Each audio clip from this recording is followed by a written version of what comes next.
네, 안녕하세요. 예, 안녕하세요. 잘 지내셨죠? 날 더운데 뭐 그럭저럭. 근데 뭐 요새 잘 지내고 안 지내고 뭐 있겠어. 전부 다 좀 시끄러운 세상이니까. 선생님, 오늘 또 제가 선생님께 또 새로운 인물을 사주를 가져왔는데 카메라 켜고 바로 한번 그래요. 말씀드리겠습니다. 그럽시다.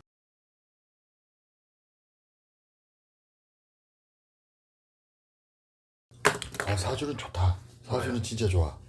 사주는 진짜 좋은데 이런 사주는 있잖아요. 일명 우리가 말하는 상궁동합이라 그래요. 상공동합. 예. 무슨 소리냐면 간단하게 말씀드리면은 그 삼재를 같이 겪는 띠들이 있죠. 네. 올해 같은 경우는 돼지띠, 토끼띠, 양띠 이러죠. 네. 이게 사주에 같이 들어가 있으면 우리가 상궁동합이라 좋다 그래요. 음. 그 셋이 같이 안 좋은 삼재도 겪지만 네. 좋은 것도 같이 겪는다 해서 합이 맞는다 그래요. 일명 그래서 궁합 볼 때도 그게 좋은 거거든요.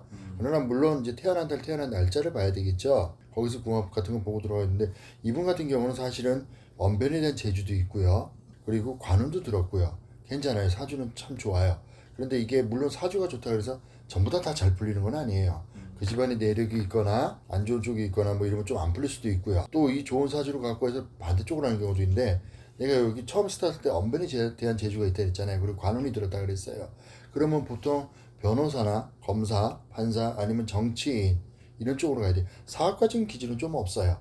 사실. 그리고 이런 분들이 만약에 사업을 한다면 유통 이게 들어가야 되거든. 근데 이게 무슨 뜻이냐면 유통은 일명 우리가 말하는 화력이라고 봐요. 네. 간단하게 안 좋게 볼 때 그 이유는 뭐냐면 하루 풀렸을 때 그렇게 보는 거예요. 물의 흐름이 지나가듯이 변화하는 거니까 유통적인 일을 하면 좋다는 거예요. 네, 물 장사도 괜찮고 일반적으로. 근데 이건 전형적인 남자 사주예요. 고독하고 외로울 거예요. 고독하고 외로운데 관운도 들었고요. 도와 역마가 뻗친 사람이에요. 네. 많이 돌아다녀야 돼요.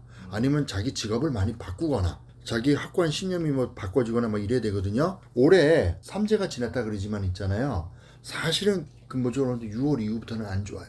그 이유가 뭐냐면 저랑 점을 다르게 보시는 분들은 다르게 말씀하실 수 있을 거예요. 그러나 그 제 방식이 있잖아요. 그리고 그 전에 봤던 손님들에 대한 데이터베이스가 쌓여 있는 게 있고 이분은 태어난 날짜가 쥐예요. 그러면 우리가 기본적으로 생각하면 내년에 말띠해가 돼요. 그리고 그 다음에가 양띠해가 되고요. 그러면 상극에 원진살이 끼게 돼요. 64년생이니까 올해 용띠니까 삼지를 지났잖아요. 네. 그러면 일반적으로 사람들이 생각할 때는 작년까지 삼지였으니까 쥐띠, 용띠, 원숭이가 삼지를 지났으니까 우리 좋다고 생각을 한다고. 근데 그렇지가 않다고. 삼재 영향이 좀 계속 가는 거죠, 조금. 쥐띠는 무조건 가야 되는 거 봐야 되죠.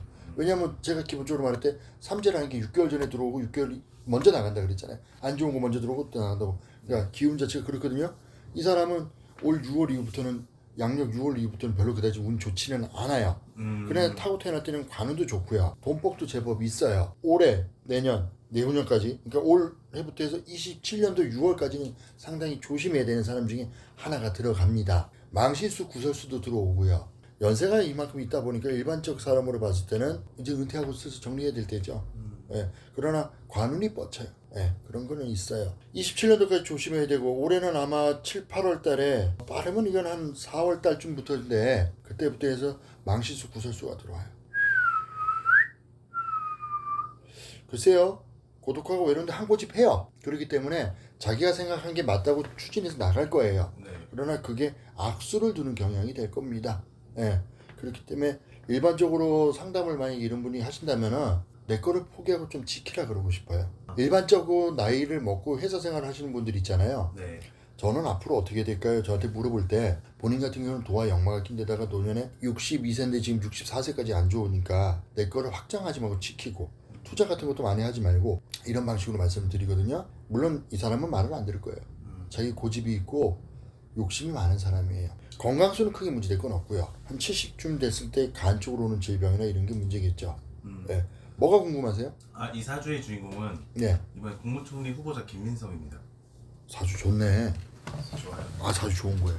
사주는 좋아요. 네, 사주는 좋아요. 근데 시끄럽잖아요, 요새. 그게 왜 그러냐면 아까 도화 역마를 내가 말할 때 살짝 말을 했는데 안 풀리면 화력이라 그랬잖아요. 네. 장사코증의 기질도 있거든요. 네. 그러면 우리는 솔직히 일반인으로 봤을 때 네. 점을 보는 점쟁이니까 나는 뭐 객관적으로 말씀드리는 건데 누가 뭐가 맞다 틀리다는 말씀을 못 드리겠어. 그거는 재판부에서 판단하는 문제잖아. 네. 근데 언변에 대한 재주가 좋기 때문에 상황 판단에 대한 거 변화도 많고 이 말재주가 좋아서 빠져나갈 구멍도 많이 만들 거예요. 예. 그리고 이분 같은 경우는 사실은 원래 기존에 있던 이미지는 물론 자기는 자기 신념에 따라서 움직였다 그러지만 철새적인 이미지가 세죠. 맞잖아요. 네. 예. 이분이 원래 그 정몽구 씨 밑에서 그때 국회의원으로 있지 않았었나요? 보좌관으로 있었나? 그거까지 제가 예. 예전에 그 노무현 대통령 정몽구 막 이럴 때 그때 있었을 거예요. 예. 오늘 촬영 날짜 6월 18일인데 예. 다음 주 정도에 청문회 이제 한다 하더라고요. 예. 될까요? 그냥 순탄하게 진행될까요? 다음 주 중이면 이제 거의 7월이 다 돼가잖아. 네. 운 자체는 별로 없어요. 그러나 대락률은 지금까지는 5대 5예요. 이게 네. 7월달 초나 8월달로 넘어가면은 안 될 거예요.